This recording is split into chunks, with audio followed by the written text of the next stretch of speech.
Hello மக்களே, welcome to RJ Tamil audio novels. நான் தான் உங்கள் ஆர்ஜே. என்னுடைய கதைகளை கேட்டு மகிழ என்னுடைய சேனலை சப்ஸ்கிரைப் செய்து கொள்ளுங்கள். இப்போ வாங்க கதைக்குள்ள போகலாம். கதையின் பெயர் அவனதிகாரம். அத்தியாயம் 62. அபிமன்யுவின் கோபத்திற்கு தகுந்தாற்போல் அவனின் அழுத்தமும் கூடிக்கொண்டே போக யாழினிக்கு வழி பொறுக்க முடியாமல் விழிகளில் நீர் கசிந்தது. அதை பார்த்த அபிமன்யுவின் காதல் கொண்ட மனம் கரையத் தொடங்க தன்னை கட்டுக்குள் கொண்டு வர அவளை விட்டு விலகியவன் அவளை பார்க்காது திரும்பினான். தலையை கோதி அவள் புறம் சாயும் தன் மனதை சமன்படுத்தினான். அபிமன்யு மனதிற்குள், லவ் பண்றவங்க எல்லாருக்குமே இப்படிதான் ஃபீல் ஆகுமா, இல்லை எனக்கு மட்டும்தான் இப்படியான்னு தெரியலையே. இவ மேல எவ்வளவு கோபம் இருந்தாலும் இவ ஃபீல் பண்றான்னு தெரிஞ்சா எனக்கும் கஷ்டமா இருக்கு.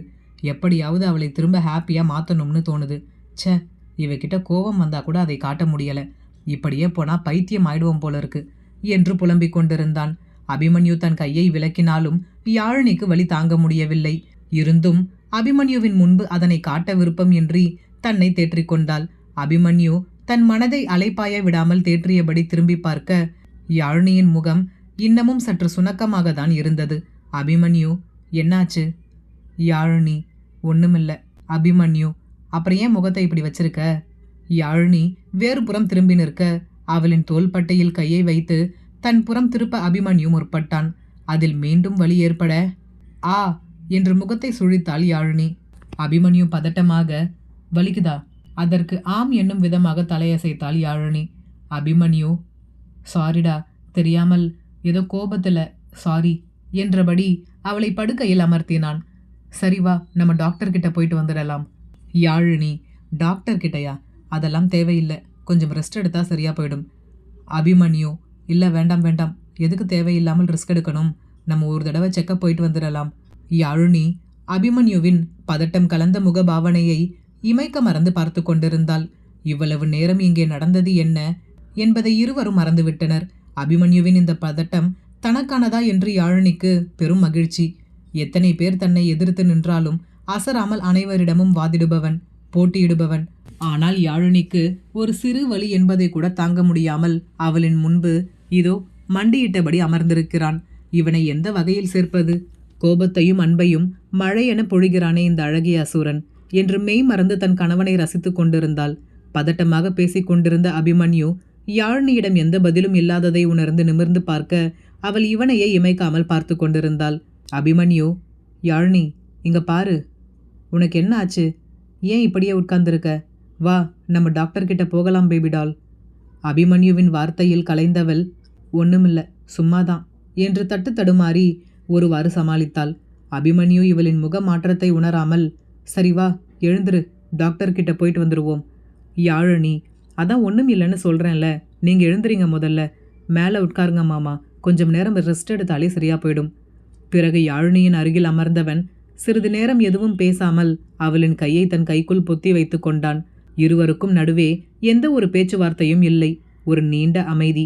இருவருக்கும் இந்த அமைதி தேவையாக இருந்தது. பிறகு அபிமன்யு முதலில் ஆரம்பித்தவன், என் மேல கோவமா இருக்கியா? யாழினி எதுவும் கூறாமல் அமைதியாக இருந்தாள். அபிமன்யு, எனக்கு தெரியும் நீ என் மேல கோவமா தான் இருக்கேன்னு. ஆனா நான் சொல்றதை நீ ஏன் புரிஞ்சுக்கவே மாட்டேங்கிற பேபி டால்? பார்த்தல்ல நீயே, வரேன்னு சொல்லி கூட உங்க அப்பா உன்னை அப்படியே விட்டுட்டு போயிட்டார். உனக்கு இங்க இருக்க விருப்பம் இல்லைன்னு தெரிஞ்சும் விட்டுட்டு போயிருக்காருன்னா என்ன அர்த்தம்? அவங்களுக்கு உன்னை பத்தின கவலை எதுவுமே கிடையாது. அதான் உண்மை. அவங்களுடைய மரியாதையும் கௌரவமும் தான் அவங்களுக்கு முக்கியம்.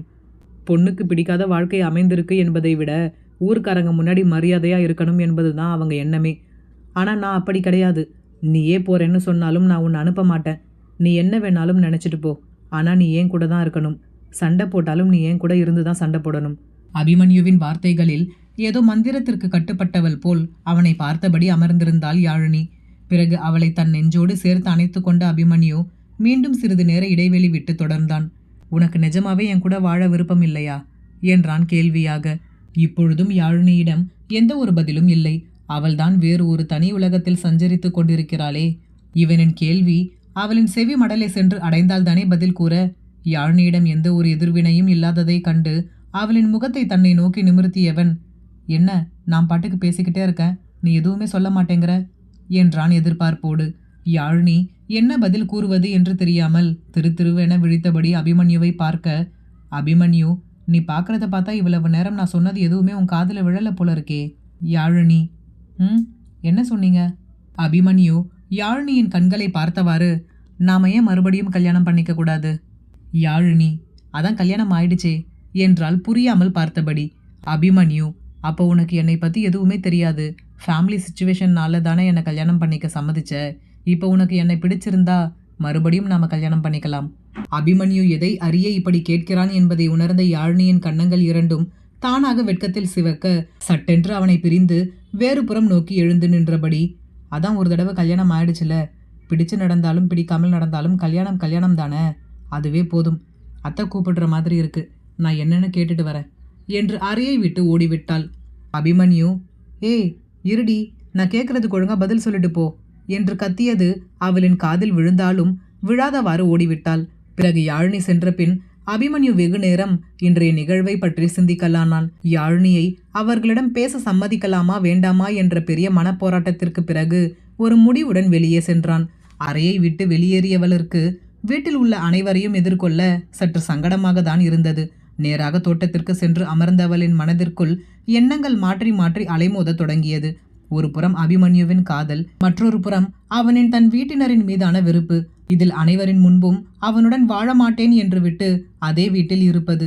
எப்படி அனைவரையும் எதிர்கொள்வது என்று சிந்தித்தபடி அமர்ந்திருந்தாள். யாரோ அருகில் அமரும் அரவம் உணர்ந்து நிமிர்ந்து பார்க்க ஷைலஜாதான். சட்டென்று எழ முற்பட்ட யாழினியின் கையை பிடித்து தன் அருகில் அமர்த்திய ஷைலஜா, நான் உன்கிட்ட கொஞ்சம் பேசணும் யாழினி. யாழினி எதுவும் கூறாமல் அமைதியாக அமர்ந்திருந்தாள். ஷைலஜா, நீ இப்போதான் ஒரு நல்ல முடிவு எடுத்திருக்க. அபியை சமாளிக்கிற அளவுக்கு உனக்கு திறமை பத்தாது. அவனை சமாளிக்கிறது ரொம்ப கஷ்டம். இதுக்கு தான் நான் முன்னாடியே சொன்னேன், அவன் உனக்கு சரி வர மாட்டான்னு. இப்போ நீயே புரிஞ்சுக்கிட்ட. சரி சரி, எப்போ நீ அவனை டைவர்ஸ் பண்ண போற என்றாள் ஆவலாக. இவள் இன்னும் திருந்தவில்லை என்று புரிந்து கொண்ட யாழினி, பண்ணும்போது கண்டிப்பா உங்ககிட்ட சொல்றேன் என்று விட்டு எழுந்து சென்று விட்டாள். ஏன் எல்லாம் இவனையே சுத்தி சுத்தி வராங்க? அதுவும் கல்யாணம் ஆயிடுச்சுன்னு தெரிஞ்சுமா? ச்சே என்று அழுத்தபடி வீட்டிற்குள் செல்ல, மீரா, யாழினி இங்க வாமா என்று கிச்சனில் இருந்து அழைத்தார். யாழினி, இதோ வர அத்தை என்றபடி மீராவை நோக்கி சென்றாள். மீரா, யாழினி, அபி உன்னை கல்யாணம் பண்ணது அவனோட முடிவு மட்டும் இல்லை, என்னோட ஆசையும் தான். யாழினி ஆச்சரியமாக, என்னத்த சொல்றீங்க, நிஜமாவா? ஆனா கயல் அக்காவை தானே நீங்க பேச வந்தீங்க? மீரா, பேச வந்தது கயல்விழியை தான். ஆனால் அதுக்கு முன்னாடியே எனக்கு உன்னைதான் ரொம்ப பிடிச்சிருந்துச்சு. நீ அப்போதான் படிச்சுக்கிட்டு இருந்த, அதனால் சரி வராதுன்னு தான் அம்மா சொன்னதும் சரி கயல்விழியை பார்க்கலாம்னு நினச்சேன். ஆனால் உன்னை பார்த்ததுமே எனக்கு உனக்கும் அபிக்கும் கல்யாணம் பண்ணி வைக்கணும் என்ற எண்ணம் வந்துச்சு. அவனுக்கு நீ தான் சரியாக இருப்ப. அவன் ரொம்ப கோபக்காரன்தான், ஆனால் பாசம் இல்லாதவன் கிடையாதுமா. யார் மேலேயாவது அன்பை வச்சுட்டா அவன் மாற்றிக்கவே மாட்டான். அவங்களை யார்கிட்டையும் விட்டு கொடுக்கவும் மாட்டான். எவ்வளவு பெரிய பிரச்சனை வந்தாலும் அவங்க பக்கம்தான் நிற்பான். அதே மாதிரி அவங்களுக்கு எந்த பிரச்சனையும் வராமல் பார்த்துக்குவான். இன்னைக்கு திடீர்னு நீ உங்கள் வீட்டுக்கு போகிறேன்னு சொன்னதும் எனக்கு ரொம்ப கஷ்டமாயிடுச்சுடா. எனக்கு புரியுது, அபி உங்கள் வீட்டு ஆளுங்க கிட்ட சரியாக நடந்துக்க மாட்டேங்கிறான். அது ஏன்னு எனக்கும் தெரியல. ஒருவேளை கயல்விழி இப்படி பண்ணதால் கூட இருக்கலாம். யாழினிக்கு மீராவை பார்த்து பாவப்படுவதா அல்லது வருத்தப்படுவதா என்று தெரியவில்லை. தன் பெற்றோர் யார் என்று தெரியாமல் வளர்த்தவர்களை பெற்றோர் என்று நினைத்து கொண்டிருக்கிறார். இவரால் வெளியே இவ்வளவு பிரச்சனை நடக்கிறது. ஆனால் இவரோ எதுவும் அறியாமல் தனக்கு ஆறுதல் கூறுகிறாரே. இவரால் தான் பிரச்சனை என்று தெரிய வந்தால் அதை எப்படி எதிர்கொள்வாரோ என்று எண்ணியபடி மீராவையே விழியகலாமல் பார்த்து கொண்டிருந்தாள் யாழினி. மீரா இது எதையும் கண்டு கொள்ளாமல் யாழினியின் கையை பிடித்து கொண்டு, இங்க பாரு யாழினி, அபிமன்யு கோவக்காரன்தான். எதுவா இருந்தாலும் பட்டுன்னு பேசிடுவான். ஆனால் ரொம்ப நல்லவன். அவனை விட்டு போகணும்னு நீ திரும்பவும் நினைக்காதம்மா. நீ அவன் வாழ்க்கைக்குள்ளே வந்ததுக்கு அப்புறம்தான் அவன் கொஞ்சம் மாறி இருக்கான். இப்போதான் எல்லாரையும் மாதிரி சிரிச்சு சந்தோஷமா இருக்கான். எல்லாரையும் மாதிரி அவன் சகஜமா இருக்கணும். அது உன்னால் மட்டும்தான் பண்ண முடியும். நீயும் போயிட்டா அவன் தனியாயிடுவான். திரும்பவும் இந்த மாதிரி பேசாதம்மா என்றார் கலங்கிய கண்களுடன். யாழினி, நீங்க ஏன் இதுக்கு கண் கலங்குறீங்க? நான் இனிமே இப்படி பேச மாட்டேன். அவரை விட்டுட்டு எங்கேயும் போக மாட்டேன். போதுமா? முதல்ல கண்ணை தொடங்க. நீங்க இப்படி கண் கலங்கி இருக்கிறத பார்த்தா அவ்வளவுதான். உங்க பையன் நான் தான் உங்களை அழ வச்சேன்னு என்னை ஒரு வழி பண்ணிடுவார். அதற்கு சிரித்தபடி தன் கண்களை துடைத்த மீரா, ஆமாம்மா, நீ சொல்றதும் சரிதான். ஒரு தடவை அவங்க அப்பா என்னை ஏதோ திட்டார். நான் அழுதுகிட்டு இருக்கிறத பார்த்துட்டு அவங்க அப்பா கிட்டேயே சண்டைக்கு போயிட்டான். அப்போ அவனுக்கு 10 வயசு தான் இருக்கும். எப்படி எங்கள் அம்மாவை அழ வைக்கலாம்னு அவங்க அப்பாவை கோச்சிக்கிட்டு இவன் ஒரு வாரமாக பேசவே இல்லை தெரியுமா? யாழினி ஆச்சரியமாக, என்னத்த சொல்கிறீங்க? சின்ன வயசில் உங்கள் பையன் இப்படியெல்லாம் செஞ்சுருக்காரா? மீரா பழைய ஞாபகங்களை நோக்கி சென்றவாறு, ஆமாம், சின்ன வயசுல அவன் இப்படிப்பட்டவனே கிடையாது. ரொம்ப குறும்பக்காரன், சேட்டை பண்ணிக்கிட்டே இருப்பான். ஆனால் திடீர்னு இப்படி மாறிட்டான். ஏன் மாறினா, எதுக்காக மாறினா, எப்படி மாறினா எதுவுமே புரியலை. இப்போல்லாம் எதுக்கு எடுத்தாலும் கோபப்படுறான், சிரிக்கவே யோசிக்கிறான். ஆனால் உன்னை கல்யாணம் பண்ணதுக்கு அப்புறம் அவன்கிட்ட நிறைய சேஞ்சஸ் தெரியுது யாழினி. நீ அவனை விட்டுட்டு போயிட்டேன்னா அவன் ரொம்ப உடஞ்சிருவான். யாழினி மீராவின் கைகளை பிடித்து கொண்டு, அத்தை, நான் ஏதோ கோவத்தில் அப்படி சொல்லிட்டேன், என்னை மன்னிச்சிருங்க. நான் எங்கேயும் போக மாட்டேன், உங்கள் பையன் கூட தான் இருப்பேன். திரும்ப உங்கள் பையனை பழையபடி மாற்றி உங்கள் கையில் கொடுக்குறேன், போதுமா? மீரா, ரொம்ப சந்தோஷம். நீ சொல்கிறது நடந்துச்சுன்னா நீ என்ன சொன்னாலும் நான் செய்வேன். யாழினி தன் இடுப்பில் கை வைத்தவாறு, நல்லா யோசிச்சுக்கோங்க அத்தை, அப்புறம் நான் என்ன சொன்னாலும் செய்யணும். மீரா, கண்டிப்பா என் பையனையே நீ எனக்கு திருப்பி கொடுக்குற, நீ என்ன சொன்னாலும் நான் கண்டிப்பாக கேட்பேன். யாழினி, சரி, அப்போ ரெடியா இருங்க, சீக்கிரமாக நான் சொல்கிறத நீங்கள் செய்யணும். யாழினி உண்மைகளை மீராவிடம் கூற வேண்டும் என்று நினைக்கவே இல்லை. எதற்கு தேவையில்லாமல் அவரையும் போட்டு குழப்ப வேண்டும் என்று எண்ணியவள் தனக்குள்ளேயே அனைத்து உண்மைகளையும் புதைத்து கொண்டாள். இந்த பரபரப்பில் தான் கல்லூரிக்கு செல்ல வேண்டும் என்பதையே மறந்துவிட்டாள். இரவு உணவிற்கு பிறகு அனைவரும் உறங்க செல்ல யாழினிக்கு அபிமன்யு அறையில் ஒரு பரிசுடன் காத்திருந்தான். அதை கண்ட யாழினி, என்ன இது? அபிமன்யு, உனக்கு தான், பிரிச்சு பாரு. யாழினி அந்த பரிசை பிரித்து பார்க்க அதற்குள் விலை உயர்ந்த புது மாடல் செல்போன் சிரித்து கொண்டிருந்தது. யாழினி, எனக்கா? அபிமன்யு, உன்கிட்ட தானே கொடுத்துருக்கேன், அப்போ உனக்கு தான். யாழினி, எனக்கு இதெல்லாம் வேண்டாம். அபிமன்யு, ஏன்? யாழினி, நான் யார்கிட்ட பேச போகிறேன், எனக்கு எதுக்கு ஃபோன், எனக்கு தேவைப்படாது. அபிமன்யு, உங்கள் வீட்டில் பேசணும்னா கூட உனக்கு தேவைப்படாதா என்றான் கேள்வியாக. அதற்கு ஆச்சரியமாக அபிமன்யுவை பார்த்தாள் யாழினி. யாழினி, என்ன சொல்கிறீங்க? அபிமன்யு, இந்த ஃபோன் உனக்கு தான், என்னோட கிஃப்ட். நீ யார்கிட்ட வேணும்னாலும் பேசிக்கலாம், யார்கிட்ட வேணும்னாலும் என்றான் அழுத்தமாக. யாழினி தயக்கமாக, எங்கள் வீட்டில் யார் கூட வேணும்னாலும் நான் பேசிக்கலாமா என்றாள் சந்தேகமாக. அபிமன்யு, யாழினி, என்ன திடீர்னு?